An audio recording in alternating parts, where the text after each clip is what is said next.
ಕರ್ನಾಟಕ ರಾಜ್ಯ ಮುಕ್ತ ವಿವಿ ನೂತನ ಕುಲಪತಿ ಪ್ರೊಫೆಸರ್ ಜ್ಞಾನಪ್ರಕಾಶ್ ಸುದ್ದಿಗೋಷ್ಠಿ ನಡೆಸಿ ಪ್ರಸಕ್ತ ಸಾಲಿನ ಪ್ರವೇಶಾತಿ ಆರಂಭ ಬಗ್ಗೆ ಮಾಹಿತಿ ನೀಡಿದರು. ಉನ್ನತ ಶಿಕ್ಷಣ ಎಲ್ಲರಿಗೂ ಎಲ್ಲೆಡೆ ಎಂಬ ಧ್ಯೇಯ ವಾಕ್ಯದೊಂದಿಗೆ ಶಿಕ್ಷಣ ಕ್ಷೇತ್ರದಲ್ಲಿ ಸೇವೆ ಸಲ್ಲಿಸ್ತಾ ಇದೆ. ವಿದ್ಯೆಯಿಂದ ವಂಚಿತರಾದವರಿಗೆ ನೆರವಾಗಲು ನಮ್ಮ ವಿಶ್ವವಿದ್ಯಾಲಯ ಅವಕಾಶ ಕಲ್ಪಿಸಿದೆ. ರಾಜ್ಯದಲ್ಲಿ 38 ಪ್ರಾದೇಶಿಕ ಕೇಂದ್ರಗಳು ಕಾರ್ಯನಿರ್ವಹಿಸ್ತಾ ಇವೆ. ಯಾವುದೇ ಕೇಂದ್ರವನ್ನ ಸಂಪರ್ಕಿಸಿ ಪ್ರವೇಶಾತಿ ಪಡೆಯಬಹುದಾಗಿದೆ ಅಂತ ತಿಳಿಸಿದ್ರು. BA, BCom, BBA, BSc, MA, MCom, MBA, MSc ಸೇರಿ ವಿವಿಧ ಕೋರ್ಸ್ಗಳು ಲಭ್ಯ ಇವೆ.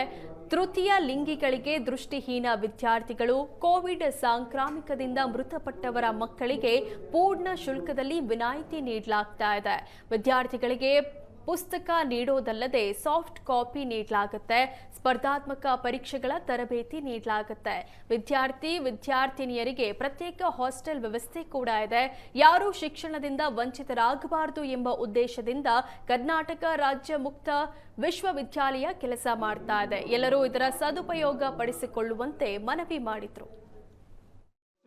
ಸುಮಾರು ಒಂದು 25,000ದಿಂದ 30,000 ವಿದ್ಯಾರ್ಥಿಗಳಿಗೆ ನಾವು ಕಾನ್ವೊಕೇಶನ್ ಸರ್ಟಿಫಿಕೇಟ್ ಕೊಡ್ತೀವಿ. ಅಂದರೆ ಅಷ್ಟೊಂದು ವಿದ್ಯಾರ್ಥಿಗಳು ಪ್ರತಿ ವರ್ಷ ಹೊರಗಡೆ ಹೋಗ್ತಾರೆ. ಈಗ ಅಟ್ ಪ್ರೆಸೆಂಟ್ ನಮ್ಮಲ್ಲಿ ಸುಮಾರು 1,25,000 ವಿದ್ಯಾರ್ಥಿಗಳು ಈಗ ನಮ್ಮಲ್ಲಿ ಪ್ರವೇಶಾತಿ ಪಡೆದು ವಿದ್ಯಾಭ್ಯಾಸವನ್ನು ಮಾಡ್ತಾ ಇದ್ದಾರೆ. ಸೊ ನಮ್ಮಲ್ಲಿ ಎರಡೂ ಕೋರ್ಸ್ಗೂ ಈಕ್ವಲಿ ಡಿಮ್ಯಾಂಡ್ ಇದೆ ಅಂತಲೂ ಹೇಳ್ಬೋದು. UGಗೂ ಇದೆ, PGಗೂ ಇದೆ. ಕಂಪ್ಯಾರಿಟಿವ್ಲಿ ಸ್ವಲ್ಪ UGಗೆ ನಮ್ಮಲ್ಲಿ ಜಾಸ್ತಿ ವಿದ್ಯಾರ್ಥಿಗಳು ಅಡ್ಮಿಷನ್ ಆಗ್ತಾರೆ. ಕಳೆದ ವರ್ಷ ಸುಮಾರು ಒಂದು 40,000 ಅಡ್ಮಿಷನ್ ಆಗಿದ್ದರು ODL ಪ್ರೋಗ್ರಾಮ್ ದೂರ ಶಿಕ್ಷಣಕ್ಕೆ. ನಾನು ಈ ಸರಿ ನಮ್ಮ ಎಲ್ಲ ರೀಜನಲ್ ಸೆಂಟರ್ ಡೈರೆಕ್ಟರ್ಗಳಿಗೂ ಕೂಡ ಮಿನಿಮಮ್ 25% ನಾವು ಜಾಸ್ತಿ ಮಾಡಬೇಕು. ಮಿನಿಮಮ್ ಒಂದು 50.